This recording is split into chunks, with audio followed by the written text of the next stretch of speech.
जब भी हम किसी काम को करते हैं, अगर हम कोई काम करने जा रहे हैं तो सबसे पहले आपको भगवान का धन्यवाद करना चाहिए, उस पर भरोसा रखना चाहिए। आपके सारे टारगेट्स आप अचीव कर सकते हैं। आपको अपने ऊपर और भगवान के ऊपर भरोसा रखना चाहिए। एक बार एक आदमी रेगिस्तान के सफ़र पर गया। काफ़ी देर घूमने के बाद वह रास्ता भटक गया। जो भी अपने साथ खाने की चीज़ें या पानी जो भी साथ लाया था, वह सारी चीज़ें थोड़ी देर बाद ख़त्म हो गई। उसने काफ़ी कोशिश की लेकिन उसको रास्ता नहीं मिला। लेकिन उसको अपने ऊपर और भगवान के ऊपर पूरा भरोसा था कि रास्ता कहीं ना कहीं से निकल आएगा। थोड़ी देर बाद उसको प्यास लगने लगी। उसने काफ़ी कोशिश की लेकिन उसको पानी भी नहीं मिला।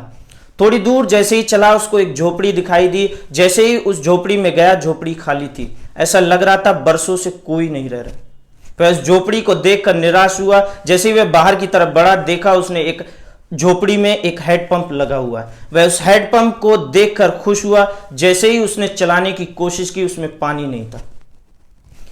परेशान होकर उसने आसमान की तरफ देखा। जैसे ही उसने आसमान की तरफ देखा, उसको एक बोतल दिखाई दी जिसमें आधा पानी था और उसके साथ एक पेपर भी रखा था जिसमें लिखा था, इस आधे पानी को अगर हैंडपंप में डालोगे तो हैंडपंप पानी देने लगेगा।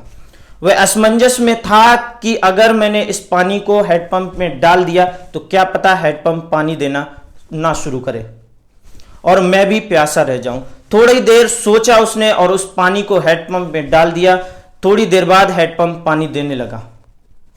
उसने उसी बोतल को आधा भरकर वहीं उसी जगह पर रख दिया। जैसे ही वह झोपड़ी से बाहर निकल रहा था, उसके लेफ्ट में एक मैप दिखाई दिया। वह उस जंगल से बाहर जाने का रास्ता था। दोस्तों, उस रास्ते को फॉलो करके वह जंगल से बाहर निकल गया। आज की यंग जनरेशन है, उसमें दो चीज़ों की कमी है। एक तो वह कभी भी अपने ऊपर भरोसा नहीं करती है और दूसरा उनके अंदर पेशेंस नहीं होता। आप किसी भी काम को करने जाएंगे, आपको सबसे ज़रूरी बात यह है कि आपके अंदर पेशेंस होना चाहिए। जितने भी सफल लोग हो चुके हैं, वो अमीरों रातों रात अमीर नहीं बने होंगे। उन्होंने भी बहुत दिनों तक मेहनत की होगी, बहुत दिनों तक इंतजार किया होगा। अगर आप एक सफल इंसान बनना चाहते हैं, अपने बिजनेस को बहुत आगे ले जाना चाहते हैं, तो अपने अंदर पेशेंस को लाइए। आप धीरे धीरे काम करते रहें, आगे आने वाले सारे टारगेट्स आप अचीव कर पाएंगे। धन्यवाद दोस्तों।